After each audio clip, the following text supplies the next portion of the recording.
Halo semuanya, selamat datang kembali di Rumbaya. Nah, di video pembelajaran kali ini, teman-teman bakal ditemani sama aku sendiri, Kak Liza. Nah, kita akan sama-sama belajar mengenai operasi bilangan bulat nih, teman-teman. Nah, yang pertama kita akan belajar mengenai sifat operasi bilangan. Nah, dari teman-teman sendiri, apa ada yang udah tahu?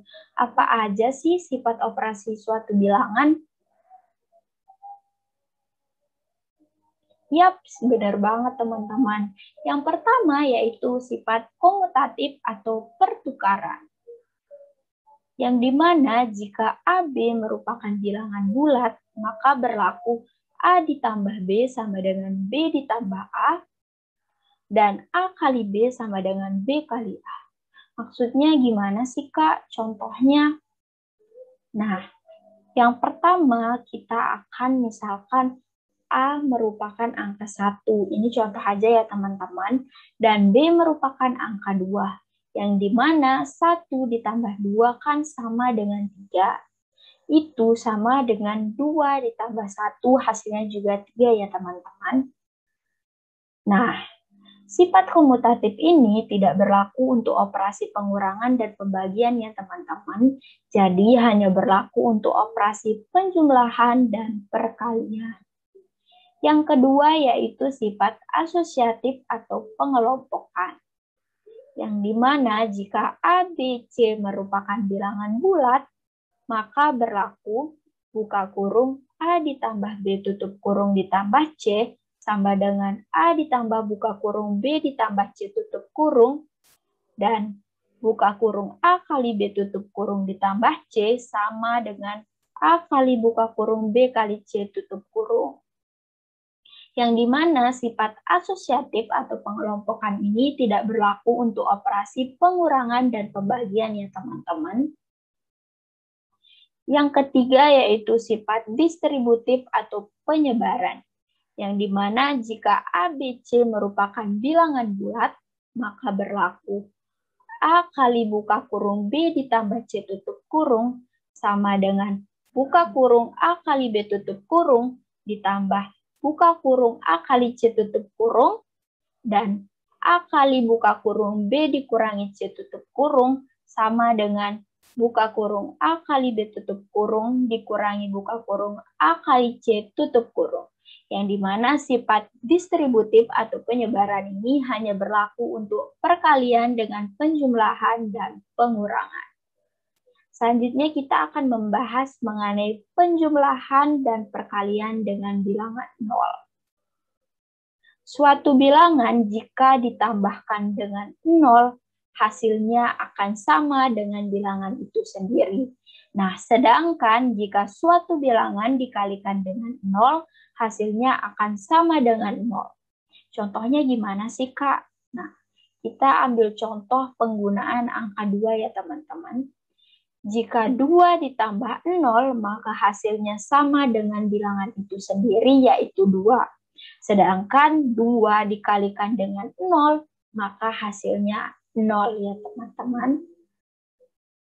Nah, setelah kita belajar mengenai sifat operasi bilangan tadi, untuk menguji pemahaman teman-teman, di sini ada latihan soal ya teman-teman yang harus dikerjakan. Nah, selanjutnya kita akan membahas mengenai mengurutkan suatu bilangan. Nah, mengurutkan suatu bilangan bisa dari yang terkecil hingga yang terbesar maupun sebaliknya teman-teman, dari yang terbesar hingga yang terkecil. Nah, di sini teman-teman diminta untuk mengurutkan suatu bilangan yang terbesar secara benar ya teman-teman, diurutkan dari bilangan terbesar hingga terkecil. Nah, yang ketiga yaitu operasi perkalian dan pembagian. Nah, di sini ada ilustrasi ya teman-teman, ada bunga matahari ini. Nah, terdapat penjumlahan bilangan 2 nih teman-teman. Ada 1, 2, 3, 4 ya. Yang diulang, penjumlahan bilangan 2 ini diulang sampai 4 kali, sehingga 2 ditambah 2 ditambah 2 ditambah 2 sama dengan 4 kali 2 yang hasilnya itu 8. Nah, untuk memudahkan teman-teman untuk menghafalkan perkalian hingga 100, di sini kakak punya tabel perkalian. Ini sisi menurun dan ini mendatar ya teman-teman. Di sini yaitu contohnya 2 dikali 2 itu 4. Kemudian 4 dikali 2, 8, dan seterusnya ya teman-teman. Di sini juga ada tabel pembagian untuk mempermudah teman-teman. Misalkan 8 dibagi 2 yaitu 4. Kemudian 16 bagi 4 juga hasilnya 4. 10 bagi 2 hasilnya 5. Dan seterusnya ya teman-teman. Selanjutnya yaitu operasi hitung perkalian. Yang pertama yaitu mengalihkan dua bilangan satu angka. Di sini kan contohnya itu ada 5 kali 4 sama dengan 20. 5 satu angka, 2 satu angka, 4 satu angka. Yang kedua yaitu mengalihkan bilangan dua angka dengan bilangan satu angka. Nah, bilangan dua angka di sini yaitu angka 12 dan bilangan satu angka yaitu angka 4. Di sini contohnya itu menggunakan operasi distributif atau penyebaran. Yaitu buka kurus 10 ditambah 2 dikali 4. Yang dimana 12 ini disebarkan menjadi 10 dan 2 sama-sama dikali 4. Yang 10 dikali 4 hasilnya 40. 2 kali 4 hasilnya 8. 40 ditambah 8 hasilnya 48. Yang ketiga yaitu mengalihkan 3 bilangan satu angka. Nah, di sini terdapat 3 bilangan, tetapi satu angka ada 2, 5, dan 4. Nah, di sini kita menggunakan operasi asosiatif atau pengelompokan untuk mempermudah teman-teman untuk mengerjakannya. Di sini kita kelompokkan yaitu 2 dengan 5, dikerjakan terlebih dahulu yaitu 10, kemudian 4 diturunkan, 10 dikali 4 hasilnya 40. Nah, yang terakhir yaitu mengalihkan bilangan satu angka dengan 3 angka. Nah, di sini bilangan satu angka yaitu angka 5 dan bilangan 3 angka yaitu 123. Yang dimana kita mengembalikan nilainya pada nilai awal. Yang dimana 123 ini berasal dari angka 120 dan 3 yang dijumlahkan.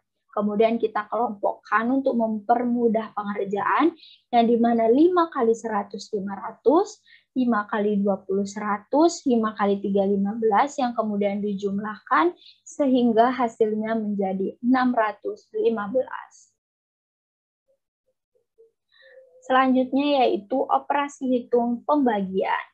Nah, jika pembagian satu angka dengan 2 angka atau sebaliknya 2 angka dengan 1 angka itu relatif mudah dikerjakan.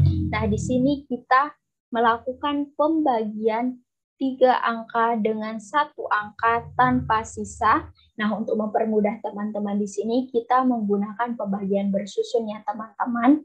Di sini contohnya 232 dibagi 4. Nah, di sini kita mengambil 2 angka pertama ya teman-teman untuk mempermudah pengerjaan, yaitu 23 dibagi 4. Angka yang mendekati yaitu 5. 5 kali 4 yaitu 20. Kemudian dikurangi, di sini ada sisa 3, turun, di sini diturunkan 2, yaitu 32.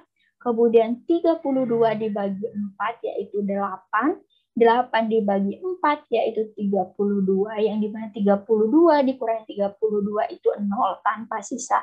Jadi 232 dibagi 4 hasilnya 58. Kemudian operasi hitung pembagian dengan sisa.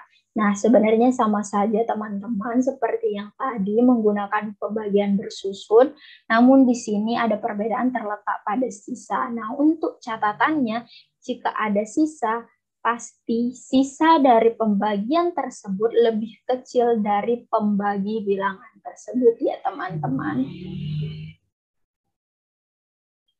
Nah, selanjutnya yaitu membagi bilangan 3 angka dengan bilangan 1 angka.